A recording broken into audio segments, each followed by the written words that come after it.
So, hello then. Welcome back to another Night of the Movies podcast. I'm Spy Knight, and in these podcasts, I love talking all things movies and TV, and whatever I want, whenever I want. And in today's podcast, and I'm very excited about this, I'm continuing on with my Star Wars film reviews as I review Star Wars Episode 6, Return of the Jedi.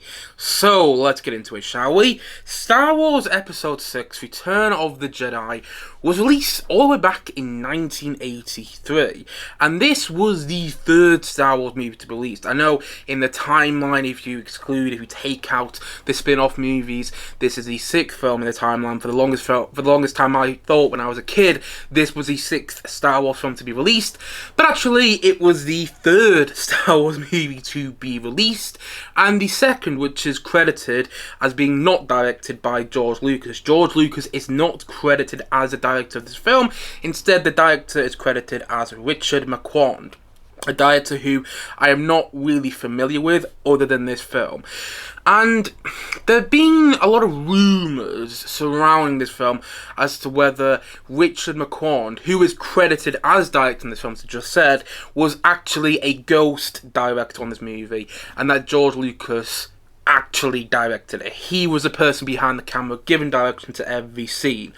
And when I looked this up yesterday and I tried to find some information about it before doing this review, when I was planning out my review for today's podcast, yes, I do plan out these reviews regardless of what some people may think, because I know I ramble on quite a bit sometimes, and I'm probably going to ramble on in this review as well. But when I was doing some research into whether George Lucas actually directed this film and Richard Marquand was more of a ghost director, I couldn't find any reliable or substantiated sources that said that George Lucas did direct this film, did in fact direct this film, and Richard Marquand was more of a ghost director. The only bit of information I could find was that the producer on the film, on this Star Wars movie, Howard Kazanjian, apologies if I mispronounced his name, I'll have it there in the edit, he basically said in so many words that George Lucas was on set for the entirety of the production of this film, which is not surprising and doesn't necessarily mean he directed the film, because he is credited as solely coming up with this story for this film, and he is still credited as a producer on this movie. So to me, that doesn't confirm that George Lucas did genuinely direct the film. It just confirms it was on set, which is unsurprising because this is George Lucas' brainchild. You know, I think he was on the set the entire time of the making of the production of Empire Strikes Back. So again, not surprising he was on set the entire time in the production of this film. And to me, that doesn't confirm that George Lucas actually directed the film. But it wouldn't surprise me if some information, I don't know, it was confirmed in an interview by George Lucas himself in a couple of years' time. It wouldn't surprise me if George Lucas came out and said, you know what, yeah, I did direct Return of the Jedi, and Richard Marquand was more of a ghost director. But as far as I am aware, Richard Marquand directed this film. And this film, in case you didn't know already, was the conclusion to a story which began all the way in 1977. 6 years, if I got my maths correct there. And I will admit, maths was never my strong suit. It was never my strong suit at school. But a story which began all the way in 1977 with A New Hope and continued in 1980 with Empire Strikes Back, one of my favourite movies, if not my favourite movie of all time, so it's between Empire Strikes Back and Last Crusade, and then it concluded with this film in 1983. And from what I've gathered and from what I've seen in like documentaries about the making of the original Star Wars trilogy and documentaries about film history in itself, this film was a long time coming. I mean, it sounded like that was the case with Empire Strikes Back as well, but with Empire Strikes Back, you know, this regardless of what George Lucas says, and by the way, I love George Lucas, no disrespect to him whatsoever. I don't know where my life would be without George Lucas. Just look behind me and look at me in today's podcast. Clearly, I'm a big Star Wars fan.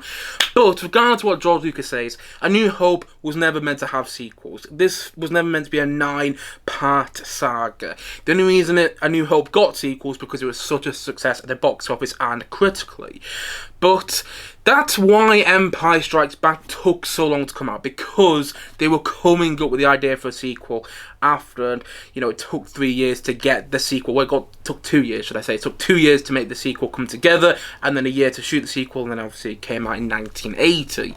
So it's a bit surprising that this film came out in 1983, because, again, and I haven't done loads of research, but it sounds like there was other work going on in Lucasfilm outside of the Star Wars franchise between the making of Empire Strikes Back and this movie. I mean, between the making of Empire Strikes Back and this film, another Lucasfilm property came out, which is, of course, Raiders of the Lost Ark, the first in the Indiana Jones trilogy. Well, Indiana Jones franchise. I sometimes forget there's a fourth and fifth film, even though I quite like the fifth film. But anyway, get the point I'm making.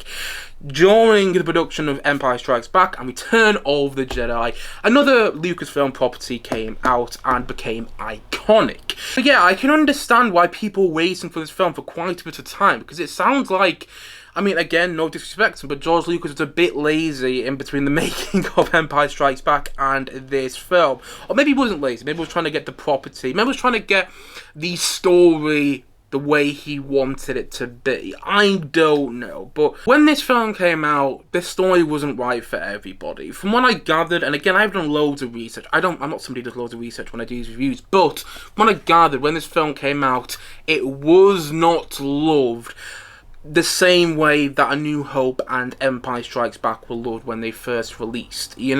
People, from what I've heard, were kind of underwhelmed by this film and didn't like the inclusion of the Ewoks and didn't feel it was a fully satisfying finale after Empire Strikes Back.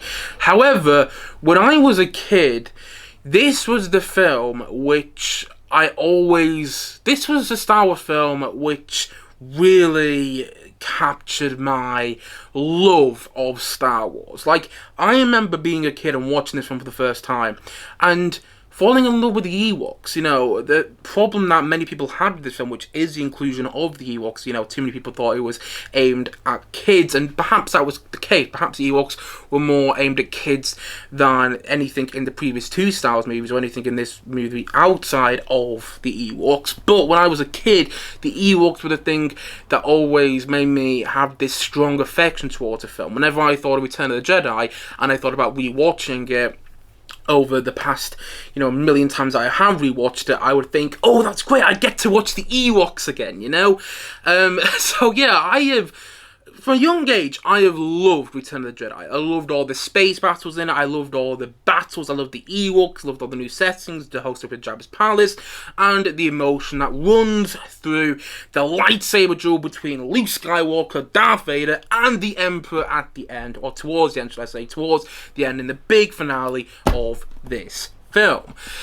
However, over the past, let's say 5 years, since I've started doing this channel, I sometimes get this thing where I look at films differently. Since I've started reviewing films on this channel, I look at films differently, and whenever I rewatch Return of the Jedi, and granted I rewatch it quite a lot, if you can't tell, I'm a big Star Wars fan, which I've already said in this review, and I'll just say it again here.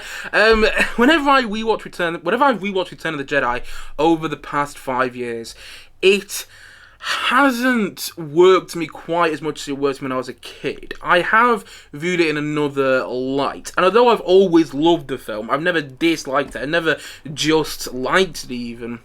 I do sometimes rewatch this film. I have sometimes rewatched the film ever since the release of the Disney Star Wars movies like Force Awakens, Last Jedi, Rogue One, Solo, and Rise of Skywalker, and thought, you know what? If this movie came out now, if Return of the Jedi came out now, people would tear this movie to shreds.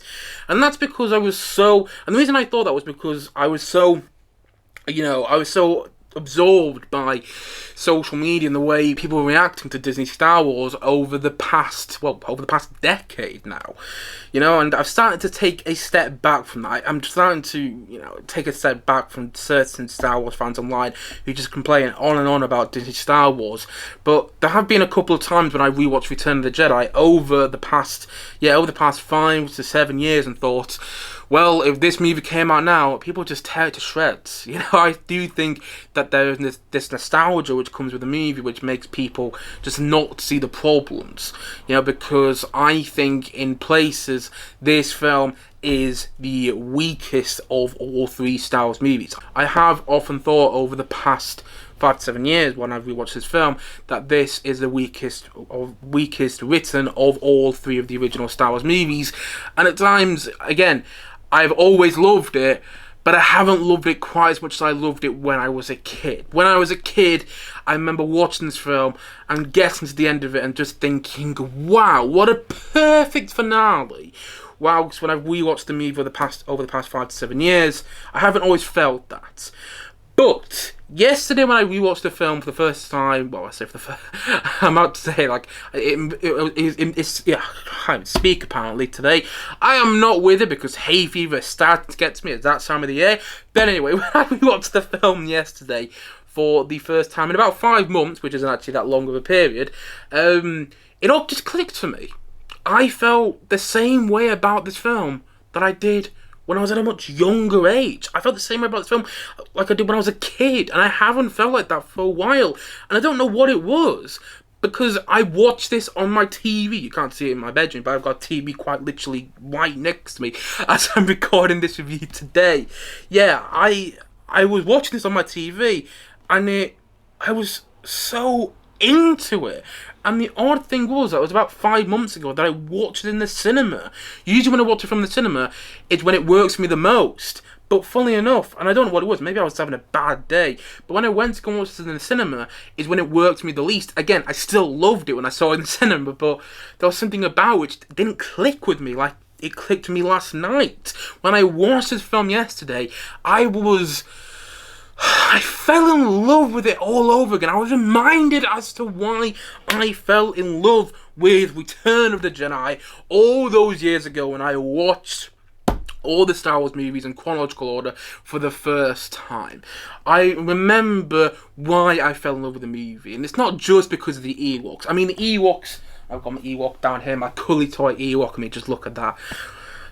I do sometimes wake up in my bed and just look at him and smile because of my love of the Ewoks. But it's not just the Ewoks. They're not the only reason I love this movie. There's so many other reasons I love it. I mean, I love the new planets that we introduced to. I love how this film screams Star Wars all around it. There's not one ounce of this film that doesn't feel like a Star Wars movie. I love the John Williams musical score, which soars, and yeah, perhaps it isn't as good as the John Williams musical score to Empire Strikes Back, but it's still pretty damn fantastic.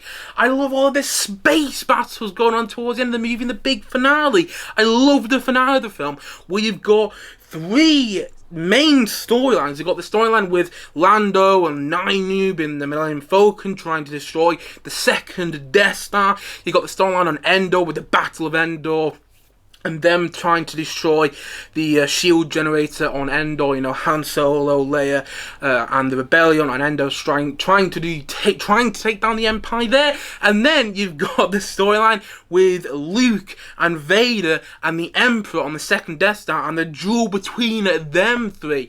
All those storylines are just as engaging as one another. It reminds me of Return of the King, and I will admit, I do think Return of the King is a better finale than this film, but one of the reasons I love Return of the King so much is because it reminds me of Return of the Jedi. I fell in love with Return of the King after I watched Return of the Jedi because it reminded me of Return of the Jedi and how in Return of the Jedi you get all these major storylines going on and you're just as engaged in each of them as the last, you know what I mean? Like in Return of the King, you have about 10 main storylines going on in the last hour of that film, and they're all building up to this grand finale, and yet each storyline, there's not one storyline when you're thinking, okay, this is boring, I'd rather just cut to the other storyline.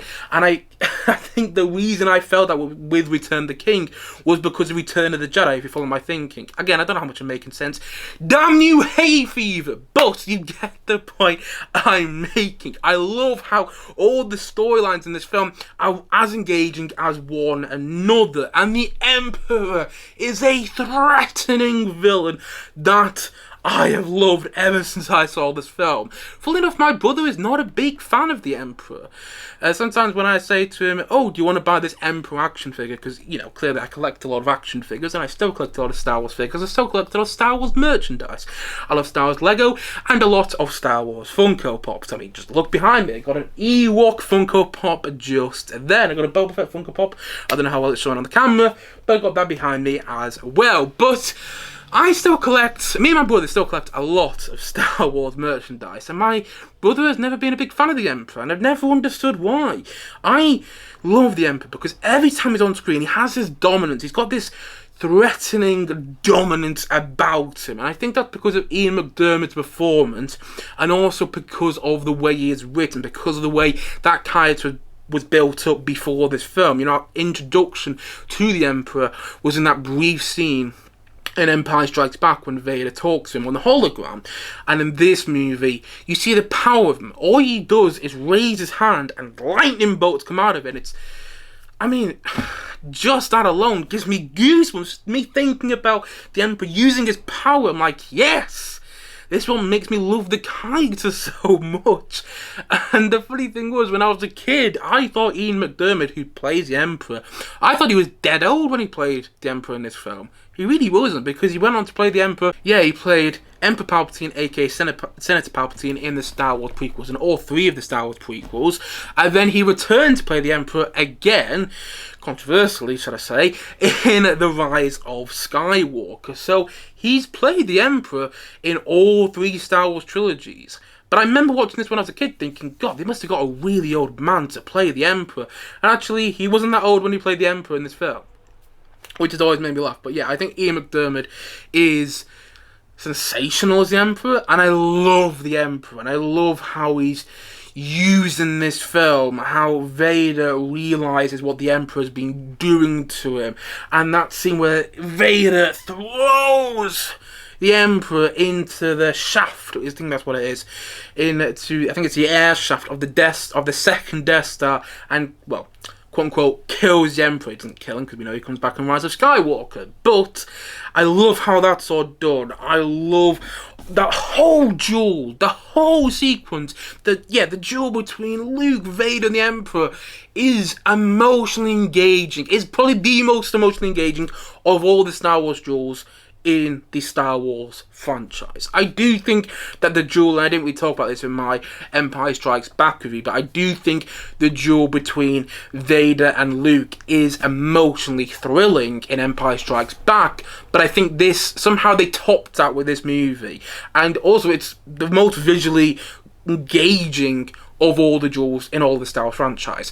The way that duel is shot with the dark lighting and all you can really see. I mean, you can see the character's face and everything like that. You can see the characters moving in the setting of where this duel is taking place. But what's really accentuated in the setting is the colours of these lightsabers. Well, it's the colour of Vader and Luke's lightsaber, should I say, and the Emperor's lightning bolts. I love the way that's shot visually. And the space battle. This is the best space battle of all of cinema, in my opinion. I think it's better than the space battle in A New Hope. I think it's better than the space battle at the beginning of Revenge of the Sith. I think it's 10 times better than the space battle in Rise of Skywalker. I think it's better than the space battle at the start of The Last Jedi.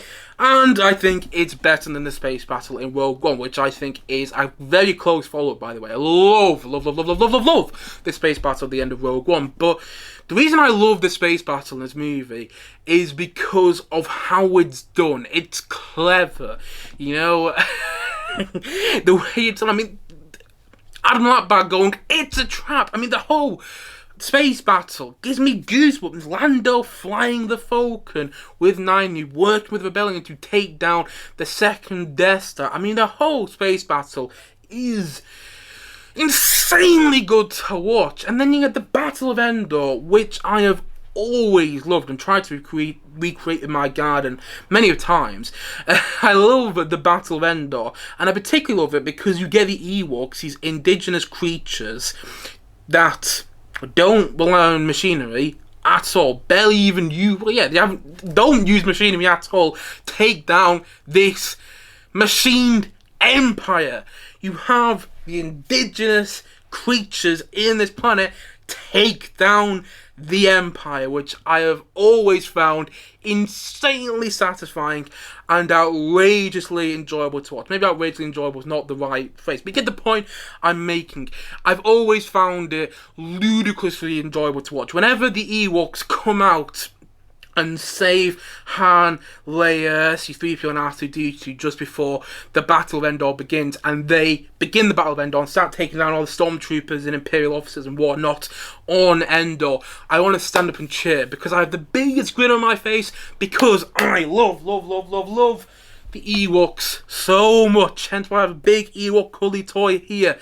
I have loved the Ewoks for as long as I remember. I don't care what anybody says. I know there's people out there who hate the Ewoks. And I get it. You know, imagine if you were a kid watching A New Hope for the first time. Then you grew up, 6 years later and went to go watch the film. Imagine if you were 10 when you watched A New Hope. And then 6 years later, you're 16 and you go and watch Return of the Jedi in the cinema for the first time. I would understand why the Ewoks would not be for you. But because I watched all the Star Wars films over the space of about a couple of months for the first time, I was the same age when I watched all these movies. So I never really had that problem, the age problem that some Star Wars fans have clearly had with certain Star Wars movies. Like, I've seen a lot of people talk about how they don't actually like Return of the Jedi because they feel it's more aimed at kids. And I get that. But I was a kid when I watched all the Star Wars movies from episodes 1 to episode 6. Not episodes 7 and 8 and 9, but episodes 1 to 6 I watched when I was a kid. So I never really had that problem. Like, I didn't get to episode 6 and think, well, I'm too old for this now. Because when I was watching episode 6 for the first time, when I watched Return of the Jedi for the first time, I was still that same kid who watched The Phantom Menace. It wasn't that long ago that I watched The Phantom Menace, Attack of the Clones, Revenge of the Sith, A New Hope and Empire Strikes Back. I was still the same kid, pretty much. So, yeah, I remember watching Return of the Jedi and thinking that the Ewoks were specifically made for me. I've always wanted to be an Ewok. It's like with the Lord of the Rings films. I've always wanted to be a Hobbit, and I've always wanted to be an Ewok.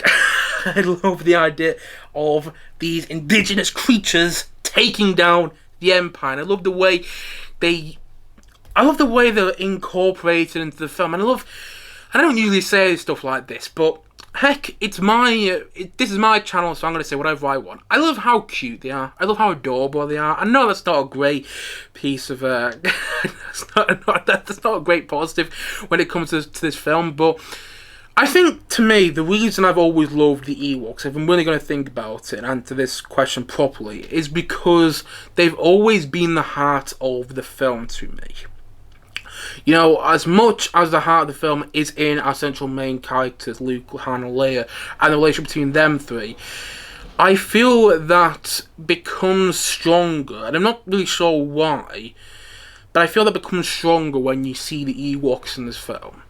And I feel that you really get the joy of Star Wars and the magic of Star Wars in all the stuff with the Ewoks.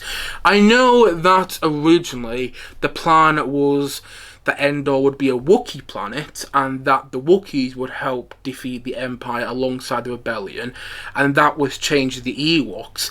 But as much as the Wookiees would have been entertaining and would have made sense, because we've already had the introduction to Chewbacca and A New Hope, and we've seen the character develop in Empire Strikes Back to this film, I am fine with the fact we didn't get Wookiees in this movie, partly because when I watched it when I was a kid, I watched all these films in chronological order, so by the time I got to Return of the Jedi, I thought all the Wookiees had died, because you see many of them get killed off. We see quite a lot of them get killed off in Revenge of the Sith. So I wasn't really bothered, but also I'm okay with the fact that we didn't get Wookiees in this movie, because it might have been really good to watch, but yeah, I love the Ewoks. What can I say? I've always loved the Ewoks, because they're fierce creatures, and yet there's something so lovable about them. So you care about them, you instantly grin when they come on screen, but you also get it. You get why they would manage to take down the Empire on this planet. You get why they'd manage to defeat all these Empire, all the people working for the Empire on Endor. And I love all this stuff with Jabba's palace. And I know I'm jumping around by the way in this review, but it is what it is. This is my view, so I'm going to do whatever I want. That sounded quite arrogant from me. But anyway, I love all this stuff with Jabba's palace early on in the movie. I love how we reintroduced our main characters. You know, when I was a kid for the first time, I didn't realise that it was Leia under the mask taking Chewie in to Jabba's palace. So when she gets Han Solo out of the carbonite and Han Solo's like, "Who are you?" Hi, and she goes, "Somebody who loves you." I remember being, oh wow, I remember going like that when I watched the film for the first time. So I love how all our main characters are reintroduced. I love all the stuff with Jabba's palace because it shows a different side to Tatoine that we didn't see in A New Hope. You know, this is the first time, if you watch these films in release order, this is the first time that we've seen Tatoine since A New Hope, and in A New Hope we see quite a bit of Tatoine, but now we see more of the scum and villainy in Tatoine. We start to get the feel that Tatoine isn't perhaps the most ethical, the safest of places, because Jabba's palace is not a great place to be. And I remember being slightly scared by Jabba's palace when I was a kid, because of the way it's shot, because of the way everything looks at Jabba's palace. The alien creatures, yeah, they always had this look about them. So yeah, when I was a kid, I was scared of Jabba's palace, and I think that also helped my engagement, helped my sort of immersion into Jabba's palace as well. And I've always felt that immersion with Jabba's palace whenever I watch this movie. I love the way that's done, and the whole Rancor pit sequence I've always felt was incredible. Whenever I watch this movie, I always love the Rancor sequence, because, especially now, when I found out that the Rancor was puppeted, it never looks like it's puppeted in the movie. They make the Rancor look like it's actually this huge monster. They made this Rancor, yeah, it look like it's Jabba's pet, this huge monster that lives under Jabba's palace, and they do it so well. It's going back onto that thing that I was talking about in Empire Strikes Back, the thing that I spoke about for like 10 minutes in my view of that movie.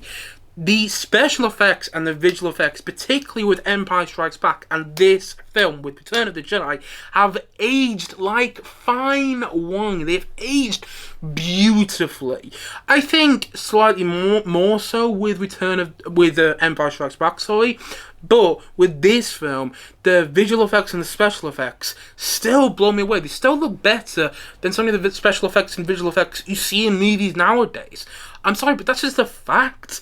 Like, the special effects in this movie, with the way they did the whole battle sequences with the Ewoks taking down the AT-STs on Endor, is insanely well done. For today's standards, the Rancor sequence in Jabba's palace, I don't know why I do Rancor, but because I know it's puppeted, I think that's why I did Rancor like that, but the Rancor sequence still looks phenomenal. The taking down of the second Death Star when Lando is flying the Millennium Falcon still holds up. I totally believed that I was watching Lando pilot the Millennium Falcon whilst he destroyed, well, not only him, you know, Wedge does as well. Wedge, who is is the only other character apart from my main three, well, apart from my main group of characters, Han, Luke, Leia, Chewie, C-3PO and R2-D2, so he's the only other character to be in all three of the original Star Wars movies. When we see Wedge in his X-Wing alongside the Millennium Falcon with Lando and Nine piloting it, take down the second Death Star. I don't know how they did it. I mean, I've seen how they've done it, because I spoke about this in my view of Empire Strikes Back. I watched the Light and Magic docuseries. I know how they made this happen. I watched the Empire of Dreams documentary about the making of the original Star Wars trilogy. I've seen how they did all these sequences, how they did the sail barge sequence, which is absolutely amazing and so thrilling to watch, and really brings the film to life. You know, when Luke gets his lightsaber back and all the characters are nodding each other. And I know I'm jumping all over the place, but you can just tell how excited I am to talk about this movie.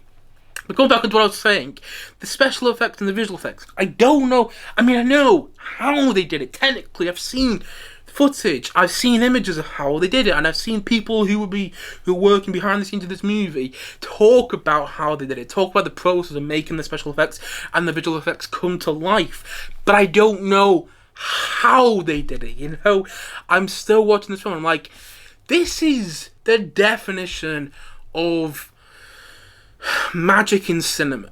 You know what I mean? This is a definition. When people talk about the magic of film, I often think about films that push the boundaries in terms of filmmaking. And that's one of the reasons I love the Lord of the Rings trilogy so much. That's one of the reasons I love the Indiana Jones film so much, because those films are pushing the boundaries. One of the reasons I love Jurassic Park so much. One of the reasons I have come to really appreciate James Cameron as a filmmaker, something I didn't so much when I was younger. That's one of the reasons I've really come to appreciate George Lucas as a filmmaker, because say what you will about George Lucas, say what you will about his work and his writing on the Star Wars prequel trilogy, and I've said quite a bit about his writing on the prequel trilogy because it's not great.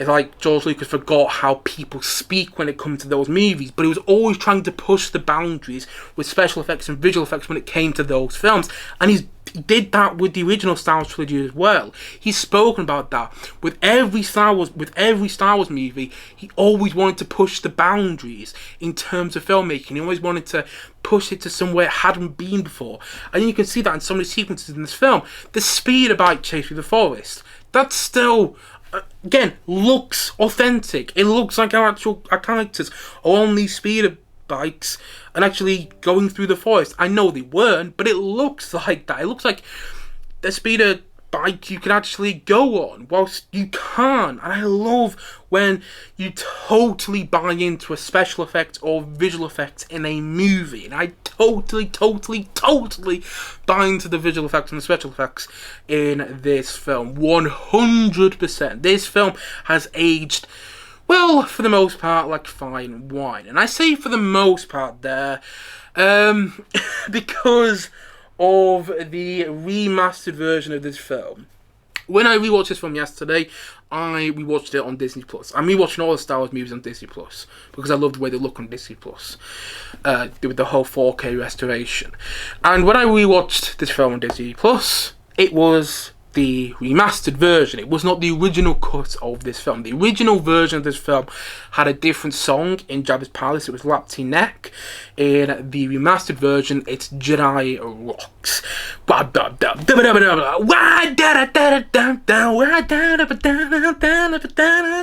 It's stuck in my head. It's been stuck in my head ever since I watched the film yesterday, which is annoying because I don't really like the song Jedi Rocks.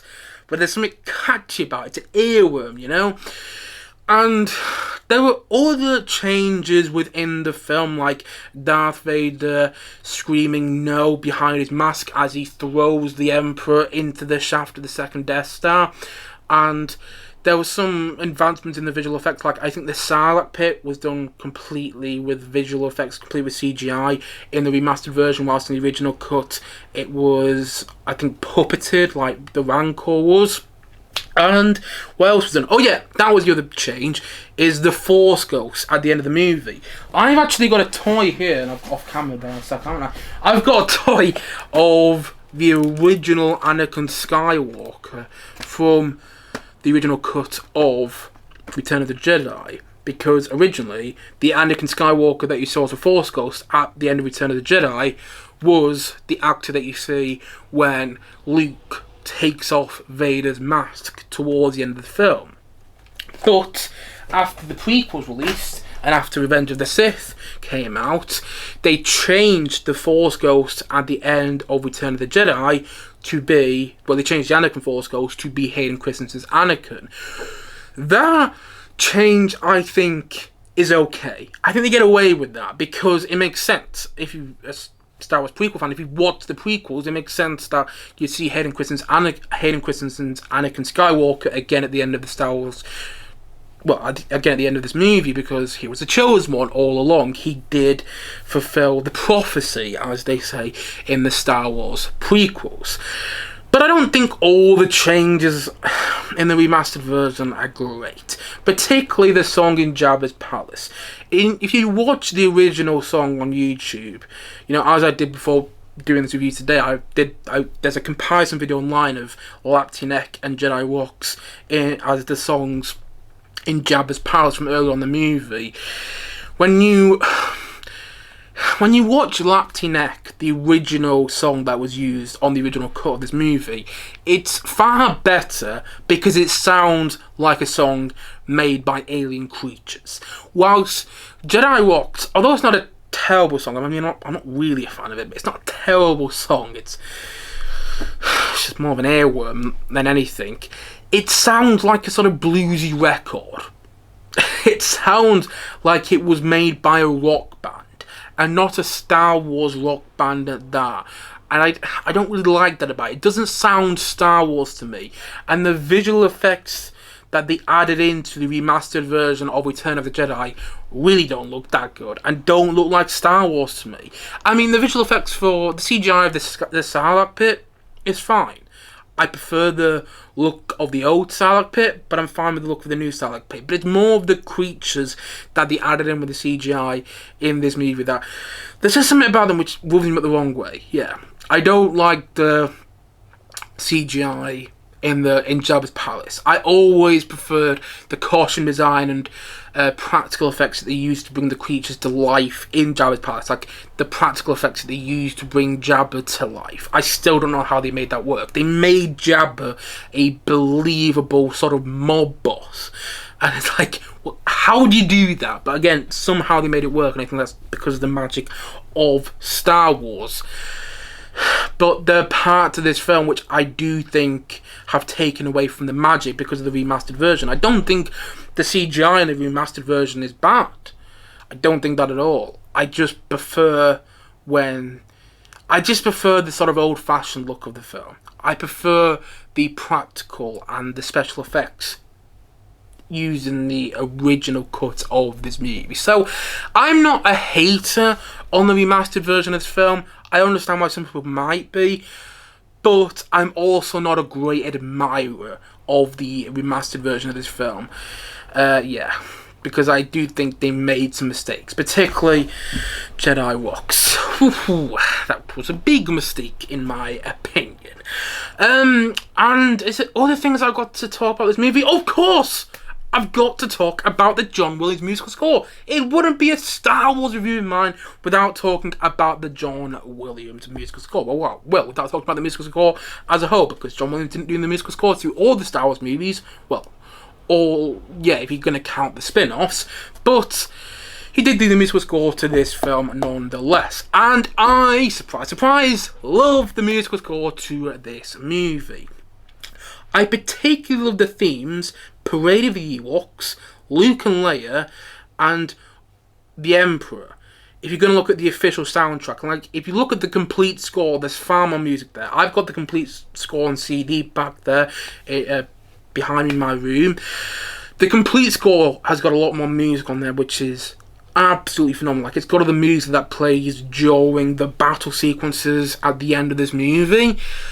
But if we just talk about the main new themes for this film, you've got Parade of the Ewoks, which I think perfectly captures the Ewoks. You've got the main theme, you know, da-da-da, da-da-dun-dun-dun-dun, da-da-dun, da-da-dun, ba-ba-bom, bom-bom, ba-ba-bom, bom-bom. Like in the first half of that theme that I've just tried to sing, it's done with flute or flute-like instrument, kind of, you know, representing the playfulness of the Ewoks, whilst the second half of that theme is done with brass instruments, and that sort of represents the honourability and the strongness, if that's a word, I'm not sure if it is. Anyway, it represents the power of the Ewoks. It represents how you can rely on the Ewoks. Then you get on to Luke and Leia's theme, which really captures the sort of concluding feel of this film, because for a long time, until 1999, this was the final Star Wars movie. And I think the theme, Luke and Leia, captures that feeling of this being the final Star Wars movie. Well, up to this point, the final Star Wars movie in the timeline, at least until Force Awakens came out in 2015. And then you get the Emperor's theme, which is another new theme for this film, which again perfectly captures the character of the Emperor. I love the chorus from the choir in the Emperor's theme, and how John Williams creates a sense of dread of the Emperor's theme, in the Emperor's theme. Da da da da da da. Dun dun dun dun dun dun. When I was a kid, I used to play Lego Star Wars: The Complete Saga, and I'd get to the final level on the game, which I think used to be the level where you play as Luke and you are defeating Lego Vader and Lego the Emperor. Whenever this theme was playing, I would get chills because of how it gets under your skin. This hauntingly beautiful sound that comes out of the Emperor's theme. And it's not only those main three themes that you get from this movie that are absolutely phenomenal. Like I've already said, the music that plays during the battle sequences on the official soundtrack on Spotify. I think the theme is called Into the Trap. Dun dun dun dun dun dun dun dun dun dun dun dun dun. Love that piece of music. Always gives me goosebumps. I love the piece of music. I love the way everything sounds so grand when you see our main characters defeating Jabba and all of these merry men, for lack of a better phrase, on the sail barge early on in the film. And I love how you get all these recurring themes back, like when Han and Leia reunite, you hear Han Solo and Leia's theme from Empire Strikes Back, one of the most beautiful themes in all of the Star Wars movies. When Luke is talking to Leia, or when he finds out that Leia is his sister, you hear Leia's theme again. When Yoda dies, spoiled there in case you haven't seen this movie, and you've had quite a bit of time to see this film, nonetheless. You've had almost 40 years to see this film, so, you had your chance. Anyway, actually, I've had over 40 years. So you've had over 40 years to watch this movie. If you haven't watched it, what are you doing? So yeah, I think the statute of limitations has been and gone, but in Yoda's death, I love how Yoda's thing comes back. And I love how Yoda's death is done. Every time I watch Yoda's death, I feel like I'm watching this great Jedi die. And you can take all the other Star Wars movies away where Yoda appears. You don't have to have seen any of the other Star Wars movies to get that feeling like you're watching this great Jedi. Well, yeah, you're watching this great Jedi die. And that scene in the film has always hit me emotionally. And going back onto the musical score, I love the musical score to this movie, and I've loved it for as long as I can remember. It's not my favourite of the Star Wars musical scores. I still prefer the score to Empire Strikes Back, and I do think maybe that, the score to A New Hope is better, and I'd probably even say that the score to Revenge of the Sith is better. I'm not saying Revenge of the Sith is a better movie, not at all, but the score to Revenge of the Sith is some of John Williams' best work, and I'm not saying this film isn't, but Revenge of the Sith has some, I'm not sure how he came up with the music to that movie. And with this film, it's a close follow-up to the score to Revenge of the Sith, because the score to this film really captures the finale feel of the film. It captures all the characters, the energy, and the excitement of this movie, because here's the thing about Return of the Jedi over everything else. Whenever I finish this movie, I have this feeling like I've completed something in life. I completed a milestone in life, which may sound silly, but it's the truth for me. This film has always held a special place in my heart, and whenever I see the second Death Star blow up and I see all the Ewoks and dancing at the end of this film, I get this feeling like I get from no other movie, really. I get this feeling like, that can't be any more perfect. It really couldn't be any more perfect if it tried to be. Because the conclusion isn't overdone, like some people might say the conclusion to Return of the King is overdone. Personally, I don't think it is, but I get where some people might be coming from. But you don't get that Return of the Jedi. The second Death Star blows up, Luke burns Vader, and then you get the Ewok dancing and everything.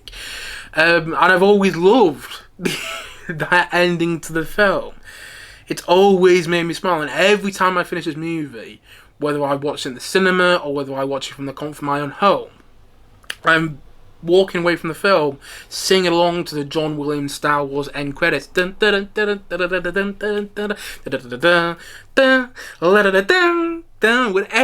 this film ends, I'm always singing along to the end credits, which I think is a huge compliment because that's when you can really tell that the film has thoroughly worked to me. And this film thoroughly worked for me when I watched it yesterday. And this was the Star Wars movie which made me the Star Wars collector that I am today. I mean, Empire Strikes Back was always the Star Wars movie that hit me the most. But this was a Star Wars movie, for better or for worse, because I collect a hell of a lot of stuff.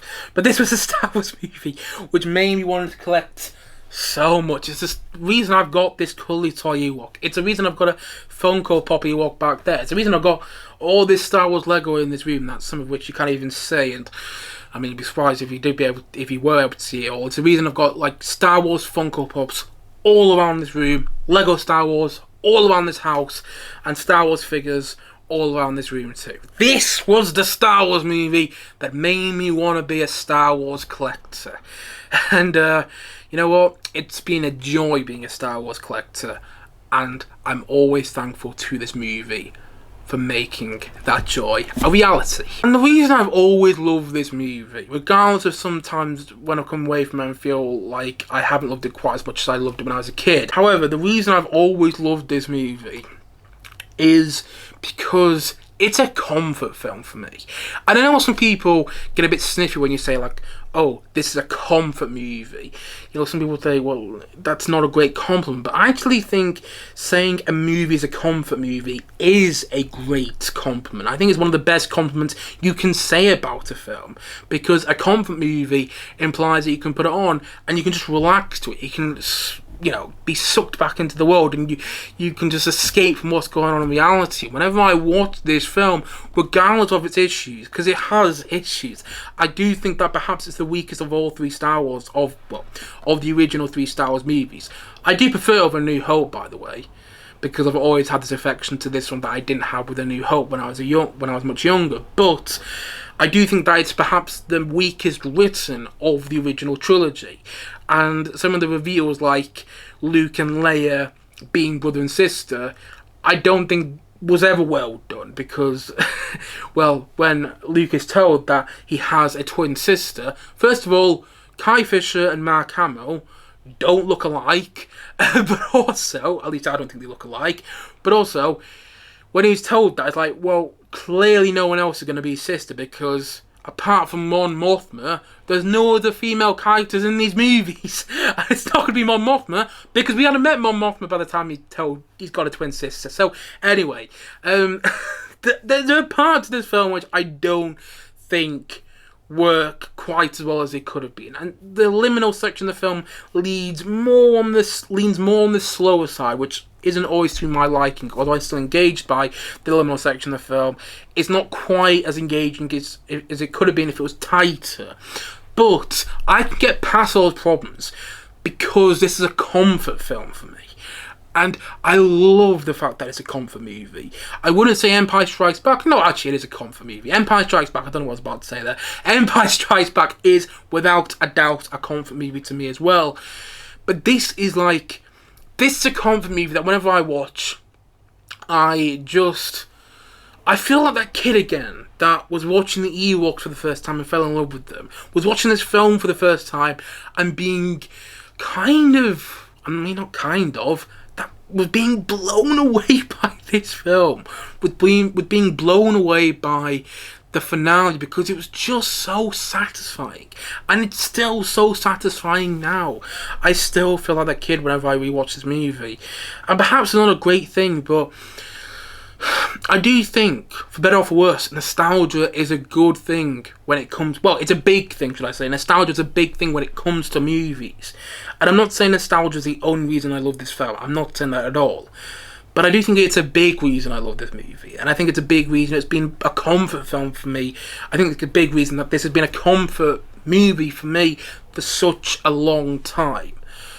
And it still continues to be a comfort movie for me. Particularly yesterday, when I was not having a good day, was not feeling well, stuck on this film, and could not help but have the biggest grin on my face.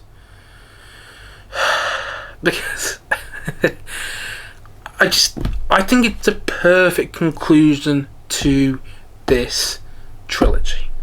to the franchise as a whole. I mean, I'm somebody, and I'll talk about this more when I review Rise of Skywalker, and that's going to be an interesting review to say the least.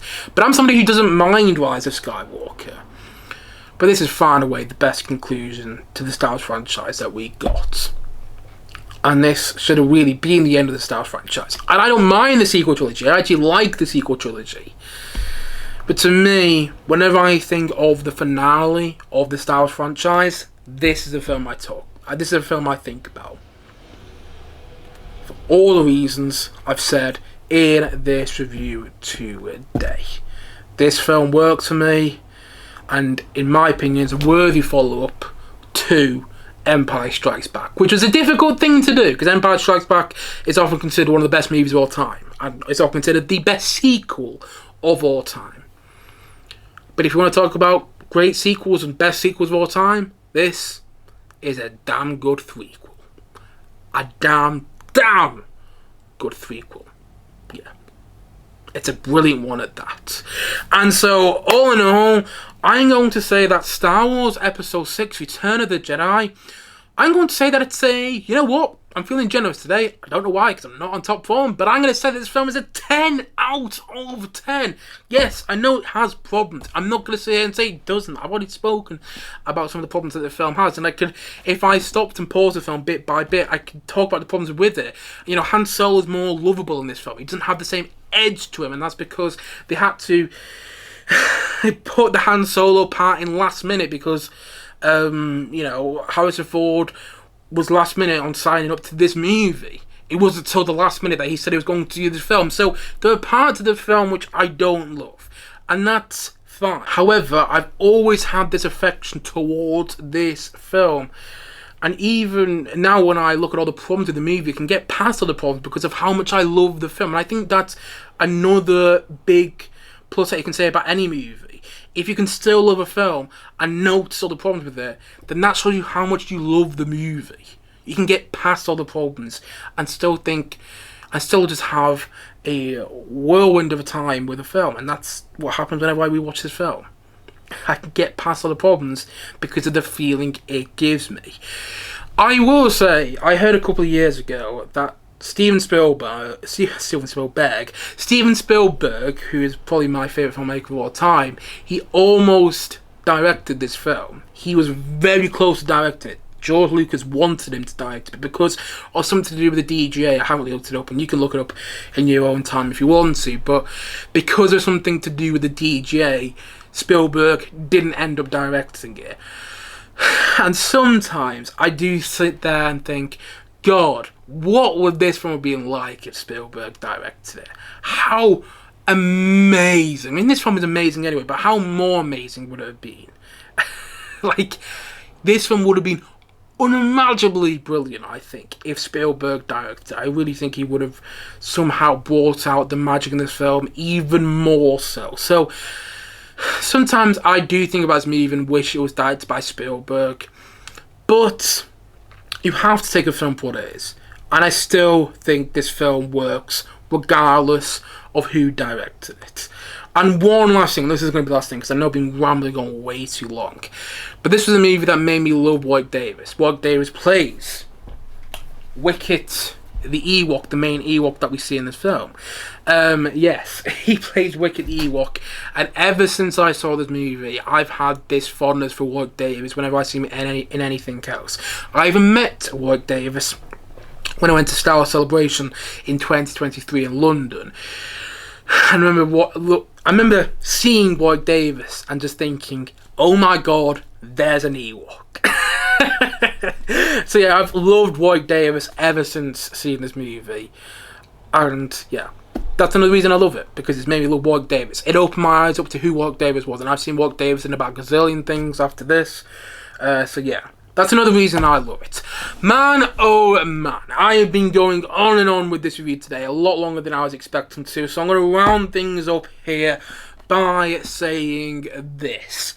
I love Return of the Jedi, as I've said quite a few times in this review today, as I think I've said quite a few times in this review today, and I love it because it's a satisfying conclusion with a capital S and capital C. The John Williams score is soaring and it's perfect for what this film is. The Ewoks, don't care what anybody says, perfect conclusion into this film. The storylines with Luke, Han and Leia all are fitting for what this film is. The film itself gives me this emotional, it has this emotional thrust with it, which carries on from Empire Strikes Back. And this is a worthy follow-up to Empire Strikes Back, in my opinion, with a lightsaber duel in its finale, which is arguably one of the best sequences in all of cinema. A space battle, which is arguably the best space battle in all of cinema. And a land battle in the Battle of Endor, which is also, in my opinion, one of the best battles in all of cinema. And this film feels like Star Wars left, right and centre, in the same way that Empire Strikes Back does. There's not one moment in this film where I'm like, you know what, this doesn't feel like Star Wars to me. I think Empire Strikes Back somehow feels more like Star Wars to me than this film, but this film still screams Star Wars to me. This, more than anything, is a comfort movie to me that I always return to, I always look forward to returning to, and always brings a smile on my face and brings back that inner child in me, like any good piece of Star Wars, like any great piece of Star Wars does. So yeah, you get the point. I love this film, and I think it's perfect for what it is. I think it's the perfect conclusion to the original Star Wars trilogy, and well, to the first 6 Star Wars films as a whole. And the reason I think that is because of the reasons I have given in this long review today. And so, all in all, as I've already said, and as I'm going to say once more in today's podcast, Star Wars Episode 6, Return of the Jedi, is a 10 out of 10 from me.